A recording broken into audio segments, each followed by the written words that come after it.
യുദ്ധം അവസാനിച്ച് നാളുകൾ ഇത്രയായിട്ടും ട്രംപ് തൻ്റെ നിലപാടിൽ ഒരു മാറ്റവുമില്ലാതെ തുടരുകയാണ്. ഇറാന്റെ ആണവ കേന്ദ്രങ്ങൾ തകർത്ത് തരിപ്പണമാക്കി എന്ന അവകാശവാദവുമായിട്ടാണ് ട്രംപ് വീണ്ടും രംഗത്ത് വന്നിട്ടുള്ളത്. മറിച്ചുള്ള ഇറാന്റെ അവകാശവാദങ്ങൾ അദ്ദേഹം പൂർണ്ണമായി തള്ളിക്കളയുകയാണ് ഉണ്ടായത്. ഇറാന് ഇനി ഒരിക്കലും ആണവായുധം നിർമ്മിക്കാൻ കഴിയുകയില്ലെന്നും ട്രംപ് ആവർത്തിക്കുകയുണ്ടായി. ഇറാനിലെ ഫോർദോ ആണവ നിലയം തകർക്കാൻ അമേരിക്കൻ പോർ വിമാനങ്ങൾക്ക് കഴിഞ്ഞിട്ടില്ല എന്നാണ് കഴിഞ്ഞ ദിവസങ്ങളിൽ ഇറാൻ സർക്കാരും അവരെ അനുകൂലിക്കുന്നവരും അവകാശപ്പെട്ടിരുന്നത്. എന്നാൽ ട്രംപ് വെളിപ്പെടുത്തിയത് കുറേ കാലത്തേക്ക് ഇറാൻ ഇനി ആണവായുധം നിർമ്മിക്കുന്നതിനെക്കുറിച്ച് ചിന്തിക്കാൻ പോലും കഴിയുകയില്ല എന്നാണ്. ഫോർദോ ആണവ കേന്ദ്രം ആക്രമിച്ചതിനെക്കുറിച്ച് ട്രംപ് വിശേഷിപ്പിച്ചത് അമേരിക്കയുടെ ബോംബുകൾ വെണ്ണയിൽ എന്നതുപോലെ ആണവ നിലയം തുളച്ച് കടന്നുപോയി എന്നതാണ്. ഫോർദോ ആണവ നിലയത്തെ അമേരിക്ക മണ്ണിനടിയിൽ കുഴിച്ചിട്ടു എന്നാണ് ട്രംപ് വ്യക്തമാക്കിയത്. മാത്രമല്ല, ആണവ നിലയം സ്ഥിതി ചെയ്തിരുന്ന സ്ഥലത്ത് ഇപ്പോൾ ആയിരക്കണക്കിന് ടൺ പാറ മാത്രമാണ് ഉള്ളതെന്നും അദ്ദേഹം പറയുകയുണ്ടായി. ആ പ്രദേശം മുഴുവൻ അമേരിക്കയുടെ ബോംബുകൾ നശിപ്പിച്ചു എന്നും ട്രംപ് അവകാശപ്പെടുന്നുണ്ട്. ഇസ്രയേലുമായുള്ള ബന്ധം സാധാരണ നിലയിലാക്കാൻ കൂടുതൽ രാജ്യങ്ങൾ ഉടൻ തന്നെ കരാറിൽ ചേരുമെന്നും അദ്ദേഹം പറയുന്നു. ഇറാനെതിരായ അമേരിക്കൻ ആക്രമണങ്ങളെ തുടർന്നുള്ള പ്രാഥമിക ഇന്റലിജൻസ് വിലയിരുത്തലുകളിൽ ആണവ നിലയങ്ങൾ തകർക്കാൻ കഴിഞ്ഞിരുന്നില്ല എന്ന പരാമർശം ഉണ്ടായിരുന്നു എന്ന തരത്തിലുള്ള വാർത്തകൾ കഴിഞ്ഞ ദിവസങ്ങളിൽ പുറത്തു വന്നിരുന്നു.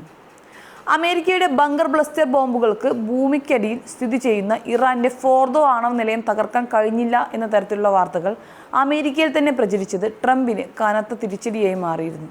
മാധ്യമപ്രവർത്തകർക്ക് ഇത്തരം വിവരങ്ങൾ ചോർത്തി നൽകുന്നവരെ പ്രോസിക്യൂട്ട് ചെയ്യണമെന്നാണ് ട്രംപ് അതിനെക്കുറിച്ച് അഭിപ്രായപ്പെട്ടത്.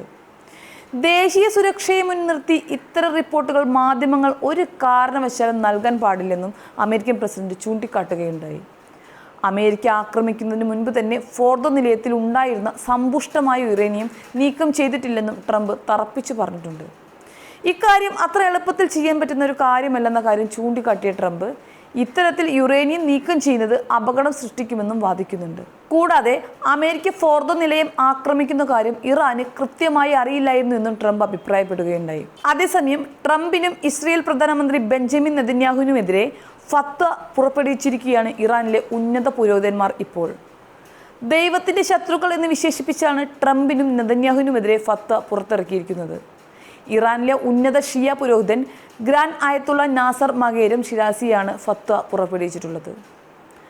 ലോകത്തെമ്പാടുമുള്ള എല്ലാ മുസ്ലിങ്ങളും നടപടിയെടുക്കണമെന്ന് ഫത്വ നിർദ്ദേശിക്കുന്നുണ്ട്.